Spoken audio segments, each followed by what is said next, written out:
Искрено, за мене оваа утакмица со Азербејџан е главната проба пред утакмицата со Грузија, бидејќи репрезентацијата на Азербејџан по мене е на едно исто ниво со репрезентацијата на Грузија. Пред 10 години во Струмица игравме тој предквалификацијски турнир и двете репрезентации ги победивме со 3:0.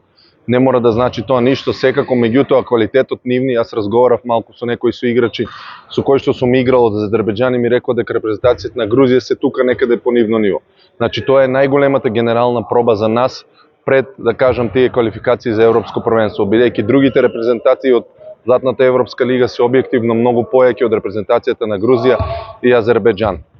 Како до победа ги скаутиравме доста, јас искрено индивидуално ги скаутирав, не смееме да правиме многу грешки. Значи, ако против Естонија, Чешка, Белгија ни треба силен сервис овде, ова утакмица ќе биде едина на Европската лига каде што не треба да правиме многу неизнудени грешки, дали тоа би било во напад, дали тоа би било на сервис. Значи, моја поента е да ја даваме на нив топката и да играме одбрана. Секоја тешка топка да не форсираме, да не ризикуваме кој што треба да го правиме против другите поеки репрезентации, туку да ја ставиме топката во нивни терени и онда да играме блок одбрана. Многу паметно, искусно треба да играме, да имаме дисциплина во играта и да покажеме поголема борбеност за разлика од првиот турнир во Струмица.